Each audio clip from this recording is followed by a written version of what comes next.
All right. Looks like we still have a number of people joining, but it is 1 o'clock here Eastern Time, so we're going to go ahead and dive in. Thanks everyone for joining here today. As I mentioned, today's topic for the webinar is high speed for the holidays. It'll be the first in a series of webinars that we have around just optimizing your websites and getting everything ready for the holiday season, because we know it is critical.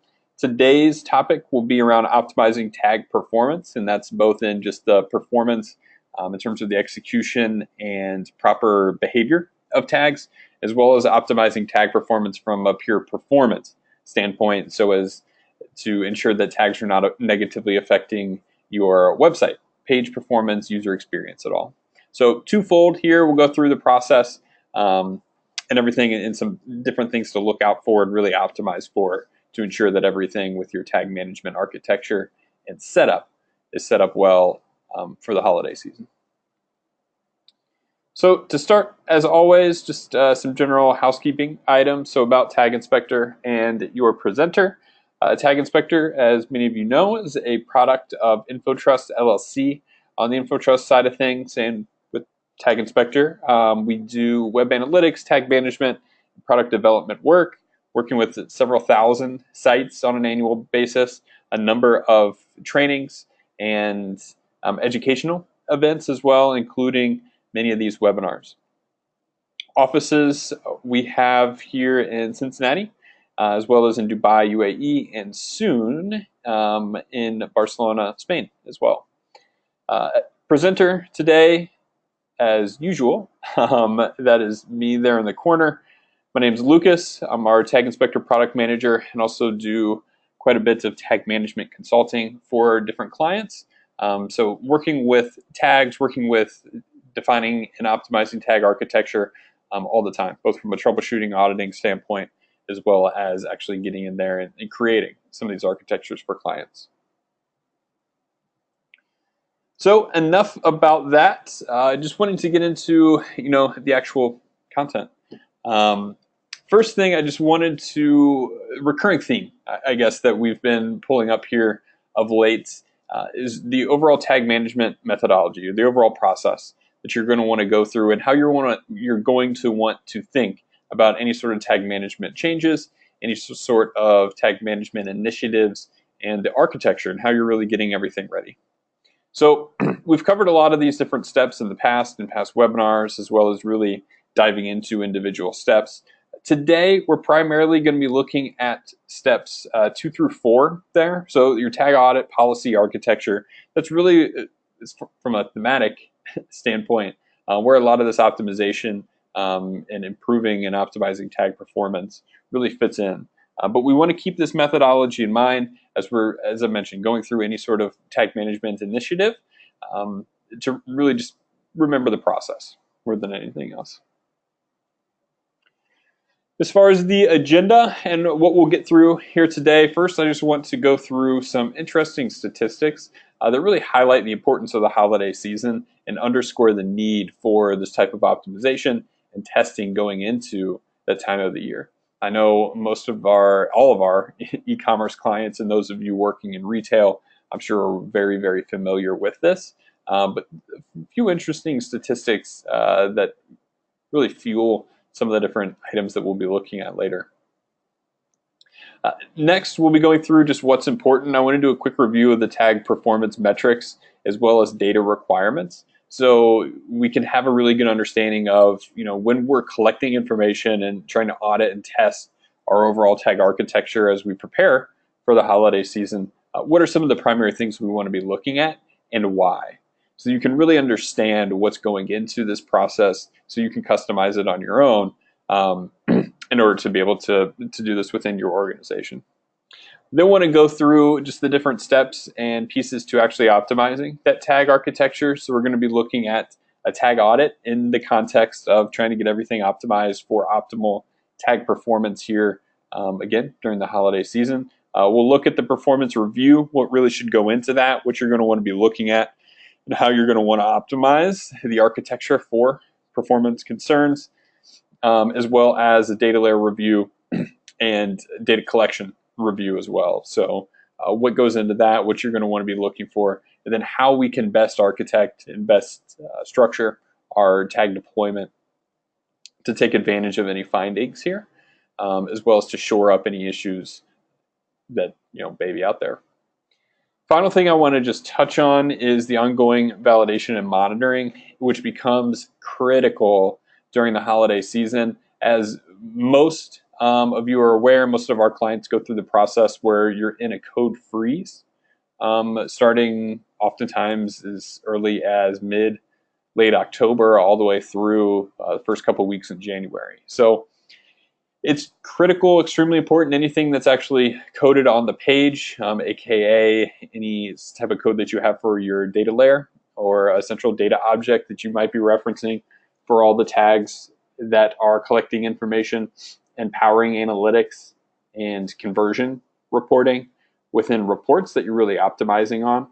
It's critical that those things are being validated, tested up front, but two, validation and monitoring of the tags on the site. You don't want something, on Black Friday or Cyber Monday, some tag really performing extremely poorly, causing latency issues and user experience issues on a page, because that's going to be, as a percentage drop in conversion during this time of the year has a huge effect on the overall bottom line. So we want to look at how we can monitor that, how we can validate those different things, and how we can quickly remediate any sort of issues, be it data collection as well as be it performance, in getting something off or getting something fixed on the site. At the end, we'll go through a quick summary and Q&A. As always, though, any questions that arise, please drop them in the question pane within the GoToWebinar little control pane. Drop your questions in there. We're going to be going through quite a bit of items here, so I might not get super in depth in certain topics, but if you have questions on them, let me know. More than happy to dig in there. All right. So first thing I just want to underscore is the importance of the holiday season. And I know a lot of people, everyone should be well aware of this, but a few numbers that can really drive this home and really open your eyes to this importance. First thing, Forrester Research predicted online sales this is for last year, to be more than $110 billion. Prediction actually became a reality. Over $110 billion spent in the online area for retail last year. For this holiday season, 2017, eMarketer is expecting that e-commerce figure to climb about 16%, while overall retail growth actually slowing down about 2%. So more customers, more clients, more customers, more dollars are going to be spent online this year as to any year in the past. And it's going to be extremely critical to capture that dollar in the online arena, because that foot traffic might not be there as typical. But what this also underscores is that over $120 billion are expected to be spent just in e-commerce, just in this holiday season. Trying to quantify that, the holiday season accounts for about 20% of the overall retail industry's annual sales, and is often responsible for up to 30% for some individuals, retailers' total sales. So more dollars are spent, more users are going to be shopping, looking for different items on the websites, as well as looking at competitors, comparing pricing, comparing what the product offering is. You don't want, data collection issues to happen, so you can't optimize your advertising as well as media spent during that time period. And two, we don't want any performance issues hindering that experience, causing a customer who's going to be buying gifts, going to be buying things. The question is just on your site or someone else's. We want to give them every reason possible to be spending that dollar on our site. Another thing to keep in mind, especially as we start talking about some of these performance metrics and really optimizing for the overall performance of the site, mobile visits for 2 years ago accounted for about 49% of holiday shopping visits. I guess that's a number from 2016. In 2015, over $514 million in sales were attributed to mobile devices. It's estimated, well, last year was estimated that overall retail sales on mobile commerce increased to about 44%, accounting for 21% of total e-commerce for Q4 of last year. And some retailers even seeing higher than that. So more and more users are starting to come and at the very least do product research via the mobile device on your websites. What this means is we have to optimize with mobile in mind. We can't have really heavy, weighty pages, a whole lot of tags trying to execute on a site, because with the mobile device you have less processing power, typically a slower connection, less bandwidth. So any sort of performance issues are really highlighted and exacerbated on a mobile device. So we must optimize with mobile in mind. So basically, when it comes to the importance there, and just to summarize, more dollars are spent, more users coming to the websites, more people out there just trying to buy things. I saw one statistic that on average, an average online shopper is going to spend in total a shade under $1,000 during this holiday season. So again, giving your users a reason to spend, every reason possible to spend that dollar on your website. Now, the other thing to think about is media spend, right? The investment that your organizations and your sites are going to be making on just attracting users to your website. Typically, media spend greatly increases during that holiday season. And when we're investing more in that traffic, in that audience, and we're trying to get more people with more eyeballs on our various products that are being offered, it becomes even more critical, one, to be able to capture information about those users so we can remarket to them potentially during that season as well as in later seasons, as well as being able to optimize the campaigns. I mean, we don't want to, if a lot of users, our conversion rate's great for a particular product on our site, we want to have the data to be able to really utilize that particular product and really target those audiences that are converting well. If our tags are not performing well and not performing optimally, we're not going to have that information to be able to really fuel our marketing and our media efforts. In addition, if we're investing in a lot of users to come to the site, but our tags are causing site performance issues or sites performing poorly, those users aren't going to stay. They're going to go somewhere else. And it was just a wasted money on those campaigns. Not due to any fault of the campaign, the audience that you're targeting, anything like that, but due to the fault of the website itself. So obviously it's critical to optimize, to have a really good hold on the tag performance, tag architecture as we go into the holiday season. So now I want to just go through what exactly is important when it comes to tag performance metrics as well as data requirements. So first, as we're analyzing and as we're auditing the overall deployment of tags on the website, I want to just briefly revisit some of the highlights of what we've discussed in the past in prior performance webinars around tag performance metrics. What's important, how exactly these are working. So there's really three pieces to the puzzle when it comes to your website and when it comes to how tags are working. You have the client, which would be the end user, the person that's visiting your website, and that browser. That browser is what's actually putting together all the code, reading the code, executing the tags, running that JavaScript, building the requests in order to be able to send those to the various platforms that you're working with.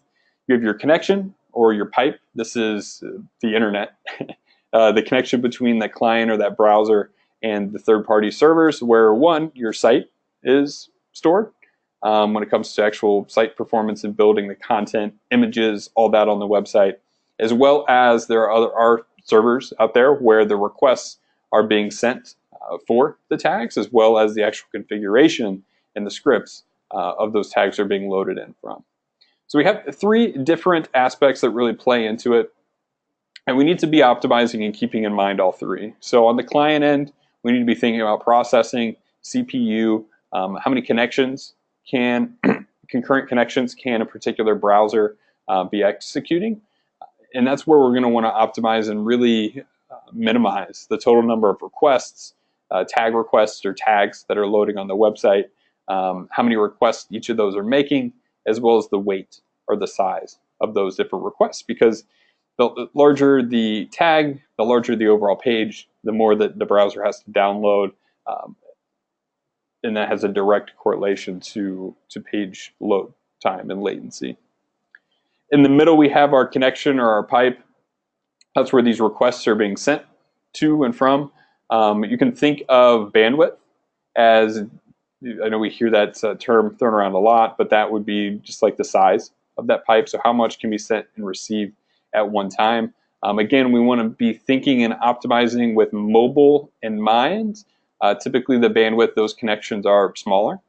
So again, thinking about the size of the tags that are being loaded in, the size of those files that are being requested and sent up, and the information being sent and received from the tags that are on our website, that has a huge effect. It could really slow down a lot of things with the overall page performance, as well as slow down the execution of other tags. So different platforms, you might not be collecting complete and accurate data points.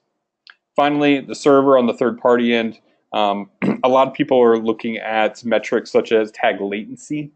So how long it's taking for a request to be sent until a response is initially sent back. That is going to be sitting on that, or is the responsibility of the third party, the server end. So if you have some SLAs or some standards around how quickly a tag should be being loaded in, at least the configuration being loaded in, that's where we're going to want to focus on that server and that latency time. So that's how it works in general, how tags and requests are being sent and received over the internet on your website. Now, just looking at, as we're analyzing and really evaluating the tags and keeping that overall ecosystem in mind, what are some of the primary metrics and things that we want to be looking at for each of the tags? Number one, is it loading synchronously or is it loading asynchronously? So a tag that loads, or any resource that's loading synchronously, is selfish in many ways. It's the only thing that's allowed to download and run at that time. Nothing else is going to be able to happen. So if you have a tag, say you're using like an A/B testing platform, and which is the most common now of things that still load synchronously, and it's set to run synchronously, when it's that tag's turn to run, to execute, nothing else in the browser is able to run. That includes content that might be being loaded into your website. It includes images that might be loading into your website. So it's blocking all other requests that are happening. When it comes to asynchronous tags, those are ones where the requests are allowed to run in parallel. So 2, 3, 4, 5, 6 different things can be loading side by side. Most tag requests now run asynchronously. So in theory, they should not block any sort of page content from loading. But in practice, once you start seeing a very high volume of requests, so a lot of different tags, a lot of events, a lot of requests being made by the tags, a lot of piggybacking potentially happening off of those different platforms, even though they can run in parallel, there's still a finite number of resources and things that can run at one time. Now, those are specific to the browser that you're using, but typically it's around 15, 16 requests that can run in parallel at one time. So if you've got 50, 60, 70 tags, I mean, we recently did some studies across the Internet Retailer 1000 websites. On average, and these are the largest e-commerce retail websites in the U.S. In the U.S. On average, these tags have upwards of 50 tags per page. which is crazy. I mean, some of those tags will be sending 5, 6, 7 requests throughout the time that a user is actually on that page. So it adds up, and even as things are asynchronous, and even in that case, your tags are also competing with site content, like I mentioned. So we want to optimize for that and remove anything that's not necessary. In that same vein, that request size and volume. So one, request size, you have bandwidth implications. The larger the tag, the larger that configuration, the more that is there to download. That has a direct relation, again, with page latency.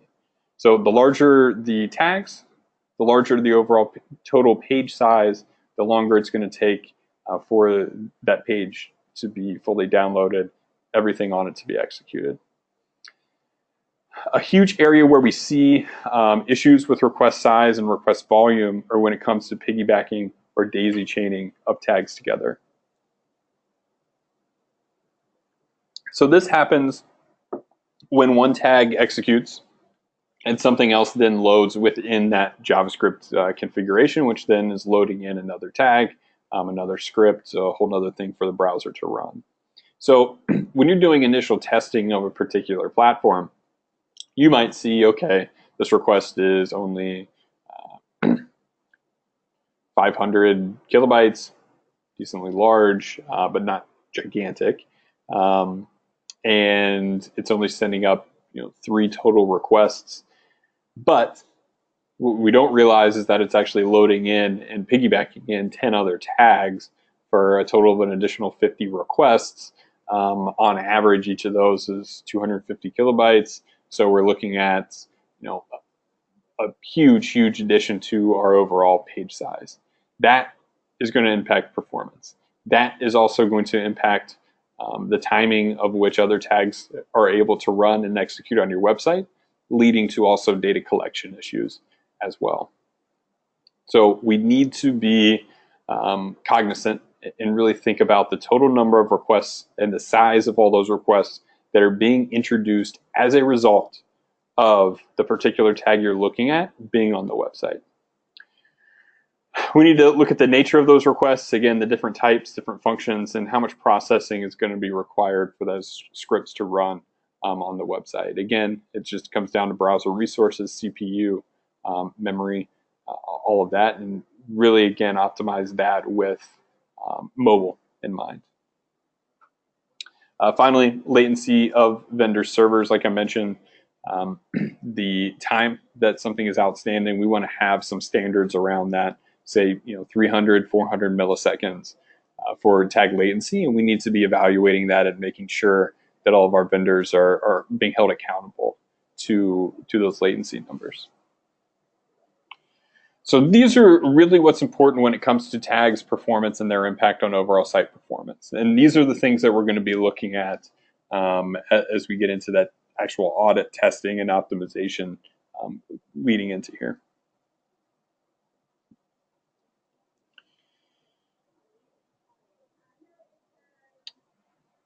One question actually that just came up was a question around if vendors always know the list of their piggyback pixels. Very good question. The vendors themselves, not always, not necessarily. So, and I guess the caveat here. So a lot of different advertising tags, a lot of different advertising pixels, they have the ability within the platform to load in additional third parties, but it's really on whoever's managing that platform. So say you're using like DoubleClick floodlights, right? You're using DoubleClick for media, for advertising. Floodlights have the ability to piggyback or load in additional third parties in order to get data to more places and run campaigns and run ads in different platforms that your media agency, in that case, might be managing and running for you. So in that case, Google, for DoubleClick, isn't going to know that Criteo, Crux, and something else are all loading, and TubeMogul are loading through that floodlight. But whoever's managing that floodlight for you should know who those different vendors are and what's being loaded in. Now, in many cases, this is also a governance or legal sort of thing. with all of these different advertising marketing platforms, there should be some sort of a data sharing agreement. Because if that tag is loading on your website, yeah, it's trying to build audience, place cookies so you can target those users in those different platforms. But it's also measuring conversions, how many users are coming through, who those users are, all that type of information. So we need to have those data sharing agreements in place as well. And in order to do that, we have to have visibility into, from the vendor perspective, what's possible. Are there any partners that they are for sure aware of that they're going to be sharing that data with and piggybacking or loading in? And if not, is it possible for our media partners or agencies that we might be working with to use a particular tag as a container and load in additional tags, additional resources?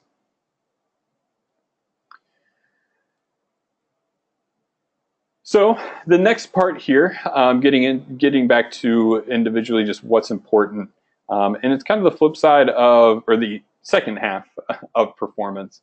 It's not just is our tags performing well so as not to affect website performance, but also are tags behaving well in that they're collecting complete and accurate data so that we can really analyze that and optimize our marketing and advertising spends. So what's important when it comes to this is we have to have the data requirements. We have to know what tags are going to be on the website, which we'll get to when we talk about the audit and what we're looking at here. But we need to understand what are the requirements for each of those that are loading on there. Now, this here is just a screenshot of a very quick, simple process that I went through with a client last week, where they're trying to migrate and load only specific tags on their mobile website. So they're looking at, okay, these are the things that are most critical for our marketing team. What are the requirements that we need to be building into the data layer specifically on mobile in order for these different platforms to be able to execute and run? So you have your initial tag lists. So you have Criteo here, Facebook, Hotjar, Crux, Pinterest, the Tag Inspector real-time tag. And then going through for each of those different platforms, what are the pages that they're executing on? What are the events that are being collected there? Again, this goes into the requirements, the events that are going to need to be present in the data layer in order for me to execute these different things and track the interactions that are being required to be tracked. Now, not in this list, but going back to what I referenced with the example of floodlights. A lot of times with advertising tags or pixels, you might be looking at a specific landing page. Now, we don't need an event being pushed just on that specific landing page, but we do need some context for the data requirements of, say, like a page URL or a page name in order to be able to differentiate that and, one, conditionally execute my tag just on that page, and two, or to, I guess, collect that page name or that URL so that I can do that analysis within whatever platform it is that is necessitating that. So step one, understand what should be on the website. Step two, understand where those things should be, what they're tracking. And then step three would be the actual data that's required. So again, in that same process, as I mentioned before, based upon what the requirements were for those 6 different tags, up top there I have the individual pages and actions that those different tags need to be loaded on. And then on the left, I have the actual data layer variables that are going to be necessary. So product ID, name, category, price. Again, what these different variables are is dictated by the tags that I'm going to have on my website. I don't want stuff, being pushed into the data layer that's not necessary. Similarly to how I don't want tags in general on my website if that platform is not in use, if it's not necessary. It's just taking up resources, taking up memory. It's not necessary. So I want to remove and cut out anything that is above and beyond, and really get down to a lean architecture. So once I have those different data requirements, and now that I understand what the overall tag performance metrics are, I know what I need to be looking at in the process that I want to be going through as I'm trying to optimize and test that my overall tag architecture heading into this holiday season, the most critical time of my year. So I want to go through what that tag audit, what the performance review, what the data layer review, and testing process in general really looks like here. So first, when it comes to optimizing our architecture, we need to, as I mentioned previously, understand what's on the website. We need to understand where are tags being piggybacked. What are they being loaded through? Where can I optimize? What are the different things that are on my website that are no longer necessary? On the flip side of that, for anything that's really important, here on the right-hand side, my tag management system, my analytics platform, some of the different advertising, my DMP that I have on the website, these critical tags for, again, the evaluation of the different marketing advertising efforts that I have going on during this time period, making sure I have complete coverage, making sure that those are on every single page that they should be, and then making sure that things that shouldn't be there are not actually loading on the website. So that's where the audit comes in. So as always, we're going to start with just a general inventory, identifying the tags that are on the site and then the behavior of those. So here's just a standard screenshot that I always use. Left-hand side there, you can see the overall tag name, category, subcategory to give some context of what they are, and then exactly where that tag is coming from. By laying this out, it makes it easy for our tag management team and our business users to have the conversation around, yes, this is in use. Yes, we really leverage this platform. No, we don't use that. And from there, we can go through and remove anything that's not necessary. In addition to defining that business owner and defining what's necessary, what's not, and I'll get into it a little bit more here shortly, but we also want to start thinking about prioritization here.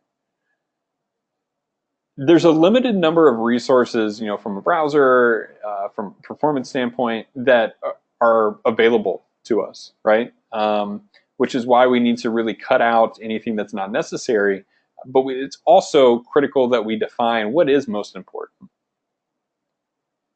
What is the tag that I'm really leaning on the most? Is my analytics platform? Is it something with some sort of campaign or advertising, conversion tracking platform? Where do I have the biggest investment? What points for data collection are most important? Those are the things I need to prioritize when it comes to loading behavior and loading order, as well as the things that we might have a little bit more leeway with from a performance standpoint, and giving it time to load, as opposed to something that it's a nice to have, not critical. It's got a decent performance cost. Those are the sort of things that, especially in these critical times of the year, you might want to be cutting out. So audit starts with inventory, understanding what's on the website. And we go through the process, standard process of really evaluating that audit, determining what's allowed and what's not allowed. Start with what's in use. Just start there and then go through for anything that is in use, maybe not real critical, or maybe for it's a campaign that's running right now. We don't think that we're going to be running any campaigns through that particular platform during the holidays. That's something that can be removed and can be optimized.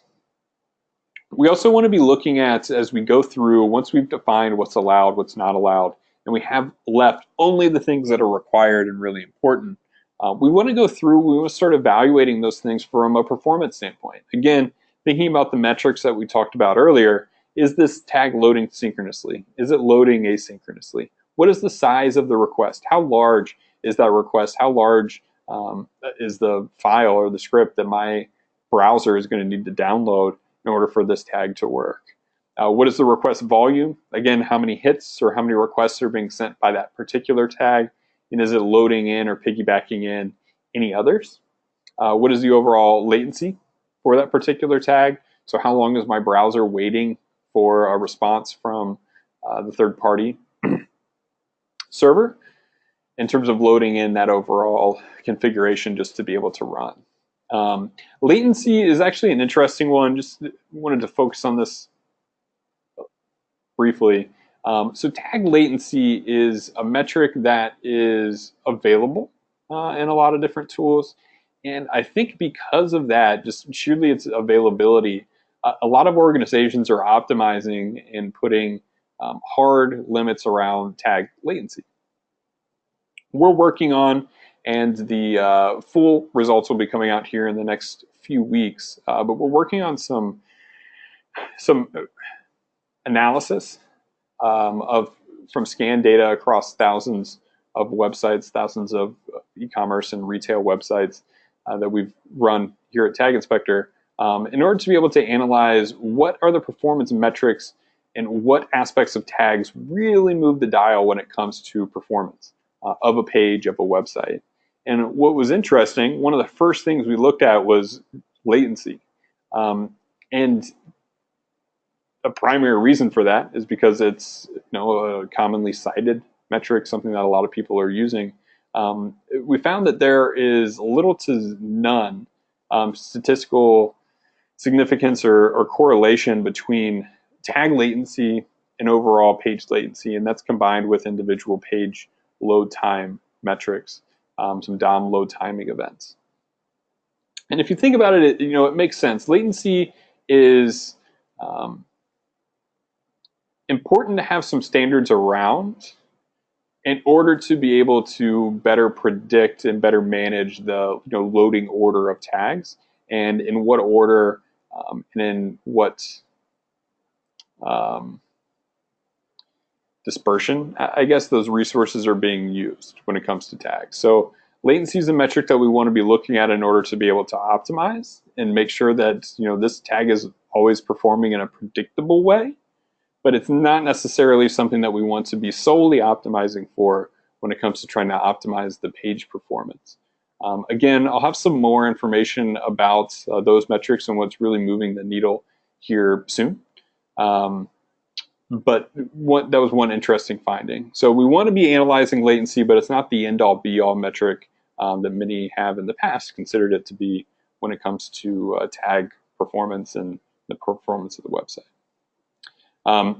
That actually leads us perfectly into the last point. The last thing we want to look at when it comes to performance impact is when are tags executing in relation to page timing events.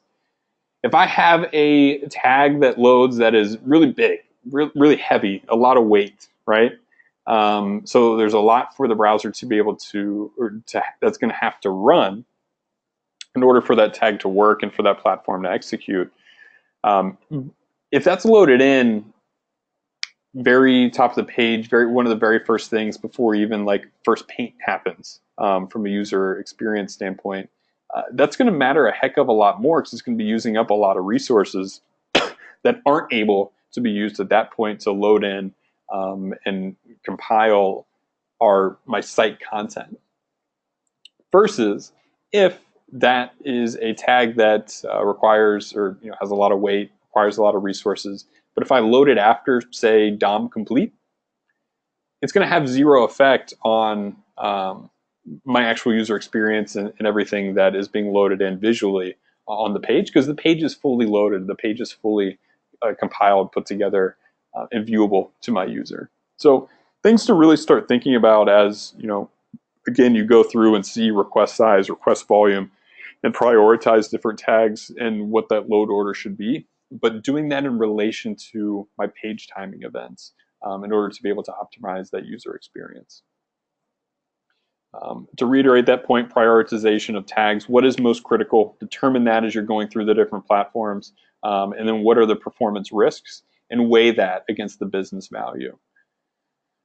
Last thing on here, just to keep in mind, and I'm sure a lot of people have seen these warnings or gotten these updates, but with a soon coming update to Chrome, Google is going to start being much more aggressive with the warnings that you maybe have seen in the past for loading any HTTP content on HTTPS pages. Now, this includes requests that are going to be being sent by tags. So something that you want to review absolutely before this holiday season. The last thing you want to do is spend a bunch of money on a campaign, get a bunch of traffic coming to the website, and have some legacy tag that's sending up an HTTP request to its platform. and you've changed your page protocol over to HTTPS, and now all those users are going to start seeing unsecure content warnings as they're going through, and maybe even on the checkout funnel, which definitely does not instill confidence in the consumer and is going to absolutely cause some loss in conversions. So something that's really coming up, and something that I wanted to call out there as we're thinking about optimizing the architecture and auditing going into this holiday season. So now that we've gone through that high-level audit, we have the metrics that are necessary in order to be able to evaluate the tags. We've identified what's allowed, what's not allowed, what's required, how different things should be loading, if anything needs to be loaded through our tag management system. And we've looked at the performance metrics, request size, weight, volume, latency of each one, where it's loading, where it should be loading, and prioritized everything. So we have a good idea of how we want things to be loading on the website. Now we need to keep in mind what specifically needs to be collected and be sent up by each of these different platforms. And that goes back to the data requirements that we touched on earlier. We have to have that understanding of for all the different tags, for all the different platforms that we're running on the website, what are the requirements? What needs to be collected? The foundation of that data collection piece then is our data layer. Now, it's even more critical during the holiday time period than any other time of the year, even though it's always critical. And the reason for that is because as that central repository and the holder of all the information and data points that would be necessary for the tags to be collecting, I need to make sure that everything is there. I need to make sure that my format is correct, because we're referencing it by everything. So if an issue happens in the data layer, that issue is going to reverberate across multiple different platforms. In addition, having the solid data layer architecture and having everything there is going to provide you a little bit more flexibility for any sorts of updates and fixes. I mean, think about it. Any tags that are hard-coded, any code change on the actual website itself, you're likely not going to be able to make because due to those code freezes, unless it's a really critical issue and some sort of a hot fix can go in, you're kind of up a creek when it comes to any changes that need to be made on the website, especially if it's something around data collection for a non-critical platform. Something that, as the manager of the tags, you want to make sure that's there because there would definitely be questions about it later. But we might not have the flexibility or the leverage in order to do anything about it. So having the central data layer in place and managing our tags through the tag management system is going to provide us additional flexibility. I mean, we can publish some updates to tags via the tag management system as long as it's referencing that central data layer and all that information is there throughout that time period. So we can make those minor adjustments, minor tweaks, and be able to have that flexibility throughout the process. So we need to review the data layer, make sure everything is there, make sure our values are accurate, and make sure that the format of the data layer is correct. One, for the variables that we're using or macros that we're using within our tag management system, as well as for any requirements for tags. Now, the example I have here is specific to Google Analytics. When leveraging Google Analytics and leveraging the enhanced e-commerce functionality, you can, by simply enabling enhanced e-commerce within the Google Analytics tagging, as long as you have the data in a specific structure with a specific nomenclature within the data layer or within a central data object, you can just enable that setting within the GA code, and it's going to execute, it's going to collect the required information and send that up in the requests. So structure for GA as well as for other platforms, depending upon what you're using, is also critical to be testing and to be auditing as we're prepping everything. In addition, making sure that all tags, so our data layer, we know that the structure is right, we know that the values are there, we understand what should be on the website from a tag standpoint. We need to make sure that those are performing as expected. both from the performance standards that we've already set out, as well as from a data collection standards perspective. So we know what's required of these various different tags on different pages. We know what the variables are. We know what the values are. We need to test those things. So at this point in our overall tag audit, we will have gone through, we will have identified anything unnecessary that we can remove from the site. We have prioritized our tags so that we know what should be loading before other things, both because they're more critical platforms. So we want to make sure that the data is able to be collected there, and we're not being blocked potentially by any other third party, and a user leaving a page quickly. We're still able to collect that information. In addition, we'll know that all the data points are available on the website and being collected as expected. Finally, we need to, again, do that final performance type of review in this audit. So we need to identify those tags that are a higher risk. Number one, any tags that are loading synchronously, we have to hold those to a higher standard. If a tag loading synchronously is highly latent or is very large and it's taking a long time for the download to happen, again, nothing else can happen on that page. So if you're a platform that's loading synchronously, you have to have solid standards around that, and you have to be cognizant of what's going on. We also need to have visibility and optimize for any tags that are piggybacking in or loading in other tags. Again, there needs to be a solid business reason. We need to have visibility into what those platforms are, and we need to make sure that they're not negatively affecting performance. We need to test what's actually happening on the website and what we find here during this audit process against our standards. Again, page size, weight, how are tags factoring into that overall page size? And how can that page size be reduced? Again, by removing tags or maybe optimizing the deployment. If there's nothing we can do there, that's where it comes in the prioritization of loading things maybe a little bit later after some of those key page timing events, or some of those other key platforms from a data collection standpoint have already ran. We need to look at tag latency, again, just for standards around how many milliseconds it should be taking for something to load.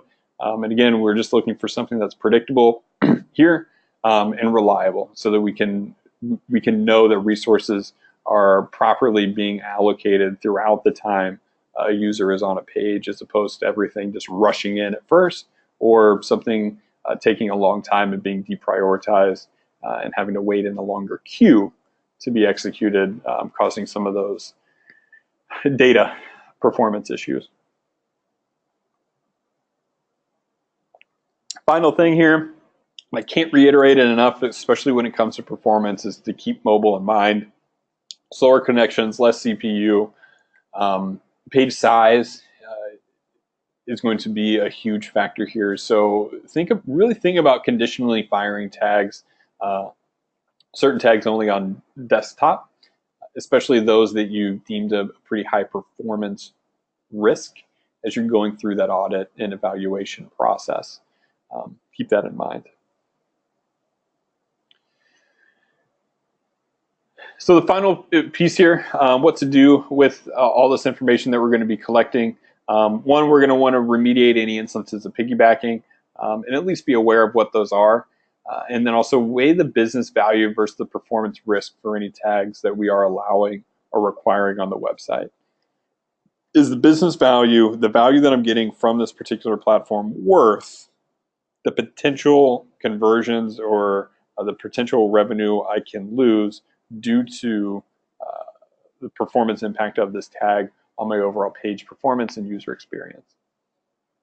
And again, prioritizing our tags, making sure that our most critical things are loading first, less critical things and the higher performance risks are loading later in that page load.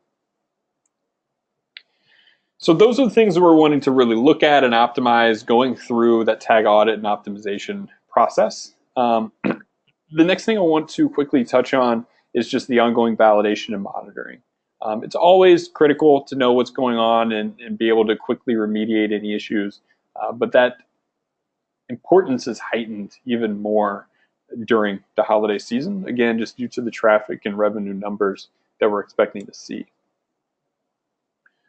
So if an issue arises, we need to be able to remediate it quickly and effectively. And these issues can take on several different forms, right? It could be a performance issue, it could be a data collection issue, it could be just JavaScript errors, or again, that secure content warning that I mentioned previously. Any of these things could come up, and any and all of these things are going to cause a user to leave, spend their dollars on your competitors' websites. So we need to know exactly, in near real time when these issues come up and be able to fix those. This also underscores the importance, again, of managing your tags within a tag management system with a solid data layer architecture in place. If we notice that a particular tag is really failing when it comes to our monitoring and our validations around some of these performance metrics that we're looking at, if it's managed through a tag management system, we can quickly remove it. If it's still managed through the page source or the source of the page, again, code freeze, it's going to be difficult and potentially a little bit time consuming to go through and actually remove that tag. So managing tags through a tag management system, if you're not already, definitely something to look into. And once you are managing everything in a tag management system, definitely utilize a data layer, a central data object to be able to reference for everything. So what does testing and monitoring, what does the validation piece look like? We want to make sure a couple of really high level things. One, we want to make sure that no unauthorized tags are loading in on the website. No piggybacking that is unauthorized is happening, and that we've removed everything that we've designated is not allowed to be loading on the website. So we can define that tag policy coming out of that audit, and we can then translate that into some rules and alerts within a tool such as Tag Inspector, or you could manually check as well. But what this is going to allow you to do is just highlight any instances with regular scans, regular monitoring of those unauthorized tags that are showing up, and anything that is maybe not loading in the way in which it's allowed to. So we want to have a tag policy. We want to check against it.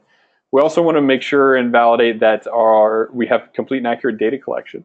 All those data requirements. If we're missing even just 10% of conversions on a day in which our traffic and conversion numbers are up, 200% from a normal day throughout the year, that's huge. We're missing a huge subsection of users, this huge subsection of data that we can analyze and be able to optimize our offers and our media spend around. So data collection is extremely important. We need to make sure that our critical platforms throughout this entire time period are collecting complete and accurate data collection. Seeing what a failure rate looks like and being able to dig into and remediate any sorts of issues, as well as monitor against performance. So those latency figures for tags, just making sure they're consistent, making sure they're within whatever our standards are. Request size, making sure that nothing's ballooning for any sort of reason, as well as volume, making sure that everything is within a manageable and expected range. And if not, going to that vendor saying, hey, what's going on? Or two, quickly removing that tag from the website so as not to potentially affect user experience at all. So we need to be able to have some sort of apparatus in place to be able to test and monitor these issues throughout the holiday season also. Wanted to highlight something real quick. This is an export from one of our scan reports. So pretty much, well, anyone technically, because you could have a free account, would have access to these data points. And these are the things that I was talking about earlier when it comes to performance. So you can see the tag latency for every single request. You can see some of those start time, end times for when those requests, network calls are being sent, as well as that tag size. So the overall size and weight of tags. These are the things that you're going to want to be looking at when it comes to the performance audit and the performance evaluation of tags. So seeing what are the bigger offenders, is it necessary for something to have a configuration that's large? Is it something that you can optimize, or maybe talk to the vendor about optimizing? And then also as it plays into the prioritization of tags on the website when they're loading, so as not to affect any page performance metrics as well. So that about wraps it up. Just to quickly summarize, went through the importance of the holiday season, more traffic, more conversions, more revenue, more people out there wanting to spend money on a website. So it really heightens the importance of making sure that that money is spent on your website. Going through what's important when it comes to the tag performance metrics, what you're going to want to key in on and really look for as you're going through an audit, and what you're going to want to optimize around, as well as some of those requirements and documentation that you want to have when it comes to the data requirements. What sort of outlines, what sort of information do you need to know about the data layer, about the tags, so you can test and make sure everything is in place that needs to be, and remediate any issues before it's too late.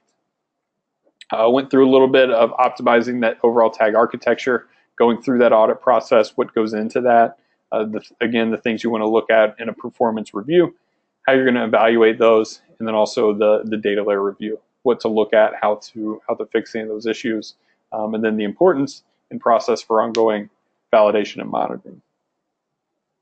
So with that, we have a few minutes. So I want to see if anyone has any additional questions.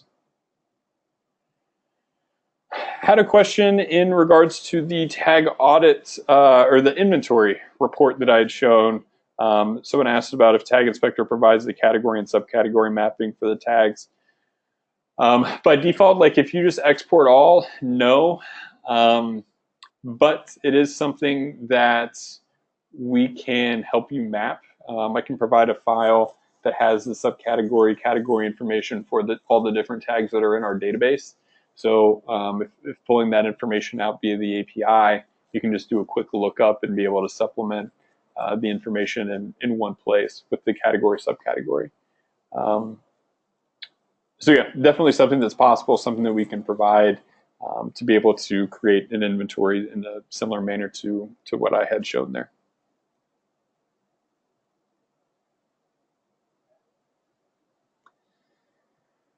All right, any other questions?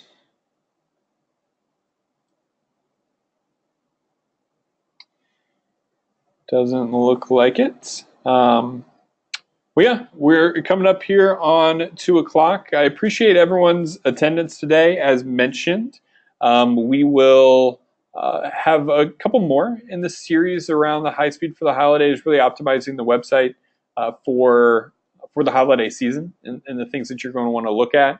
As always, if you have any questions around tagging, tag architecture, tag audits, anything, definitely reach out to us. We'd love to help.